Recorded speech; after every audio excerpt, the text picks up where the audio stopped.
Kevin Keatts, North Carolina State head basketball coach, joining us on the Heister Automotive Group hotline. Coach, thank you very much for taking the time to join us. I'll start with kind of the vibe of this offseason. I have to imagine the last few have been, with dogged intensity to get back to the NCAA tournament after going on a streak of missing out on that particular postseason opportunity. But you were back in it this past year. You made it into the tourney. What challenges are maybe different that you're facing this offseason, trying to build off a tourney appearance rather than trying to flush the past and look towards the future like you have been the past couple?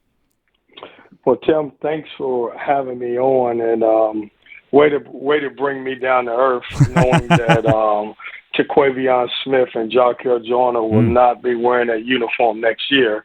So let's start with that. And man, what a great bunch of young men that I had a chance to coach last year, and they were tremendous in a lot of areas, and they're not back, and so we went out and we got 8 new faces, 7 transfers, and 1 freshman. And as anybody will tell you in basketball, one of the biggest things that we've been able to try to do this summer is to try to develop as much chemistry as we can with this group of guys.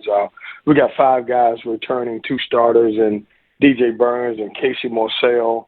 I'm still trying to learn everybody's name. I'm only joking when I say that, but it's a good bunch of guys. And, one of the biggest things we've done so far is just learning how to compete hard and play the way we want to play. And then hopefully a lot of things will fall in place for us.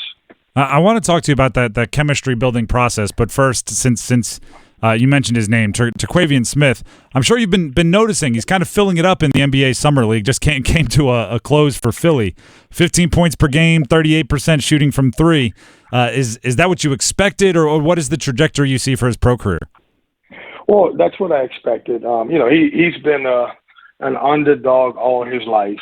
There was folks that said he could never play in the ACC, and he was too small, and was a volume shooter. And then even on draft night, I think he was, really overlooked and kind of disrespected. But he's had a great summer league. He landed with Philly, who didn't have any draft picks, and that was a really good thing for him. And I think he's averaged around 14, 15 points a game. Has had some really good games, and he's a guy that he's going to use the motivation of people doubting him and not having the opportunity to get drafted, to put himself in a good situation. But I was proud of him. I was also proud of Darion Sebron. I was proud of Jarkel Joyner. I think all 3 of those guys had really good summer league games. Kevin Keatts, North Carolina State head basketball coach, connecting with us on the Heister Automotive Group hotline. We'll go to another name you just brought up, Jarkel Joyner.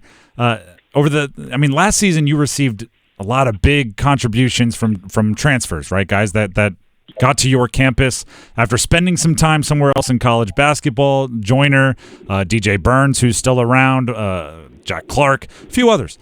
This offseason, again, very active in the portal. You brought it up, a ton of transfers coming in. When an outside observer refers to your program as Transfer U, or says you're choosing to build your program by leaning on the portal a ton, how do you react? What are your feelings when that's brought up? Well, I just I react to, I think in today's time, and you look around just college basketball, most of the programs are going to have transfers. In our situation, we addressed a bunch of needs that we have. So when you look at last year's team, we brought in 4 guys that we really needed to have. We needed a post presence. That's why we got Deshaun Mahorchik, and we needed guard play, and obviously Jack Clark was a stretch 4, and Jarkel Joyner, and then obviously DJ Burns. I think it's important to understand that every year is going to be a little bit different. As you get more guys in your program that are transfers, that means you'll have more guys that's returning if they're not graduating.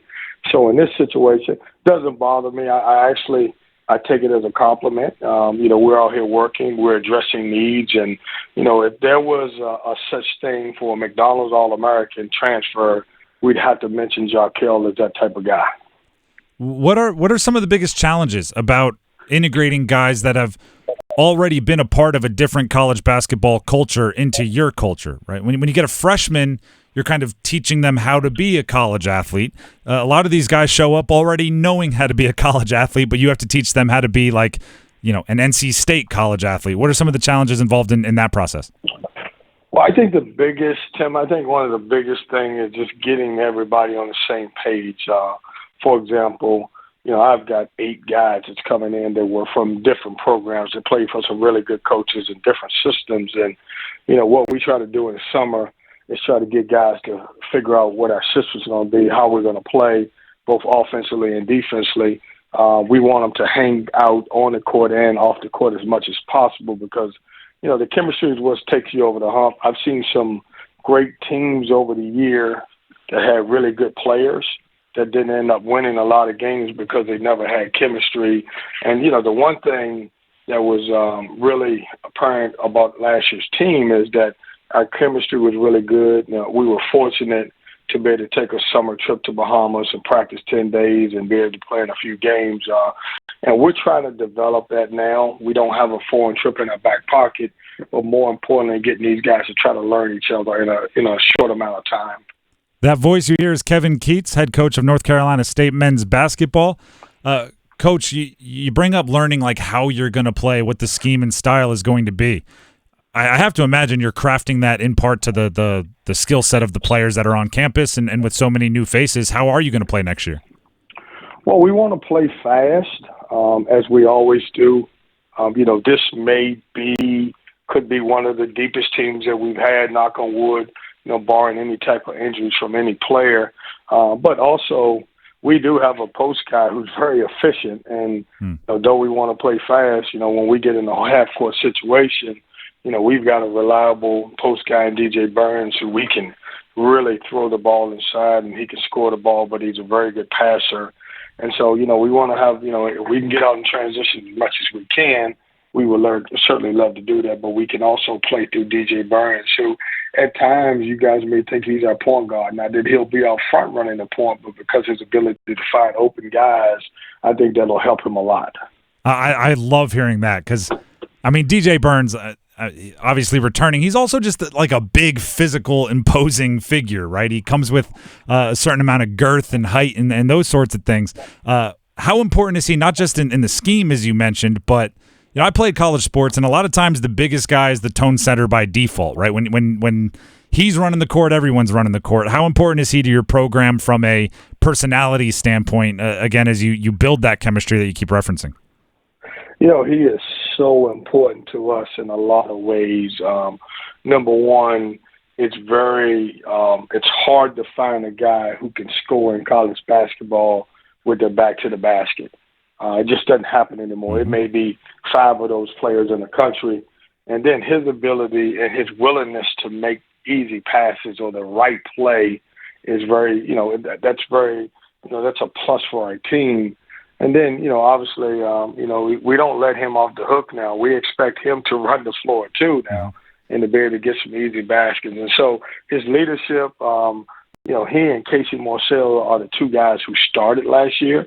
And so they're the 2 guys who are kind of a tone setter for the rest of the guys to show them what the program's about. And, we're talking about 2 guys and 5 total and scholarship guys who are all NCAA guys now. When I first, before the year started last year, I asked how many guys had went to the NCAA, and it wasn't but maybe 1 or 2 guys that were able to raise their hand. When you look at the walk-ons and you look at the 5 guys that we have returning, at least 8 guys who have played in the program has been to the tournament. And that experience matters. I also love that you give a shout out to back to the basket scoring. You're right. You don't see it much, little old school there, but I like having that in your back pocket, right? Yeah, he is. I take you back to a couple games where the ball wasn't going in from the outside, and we just decided to make an effort to get DJ the ball every time down, and man, he did a great job. He found people. He could score the ball. He's different, Tim, because he's a lefty. And most times you don't play against a lefty and certainly a lefty post player. Coach, we appreciate you for taking the time. I look forward to doing this again in the future, and good luck building that chemistry. Well, thanks for having me, and enjoy the rest of your summer.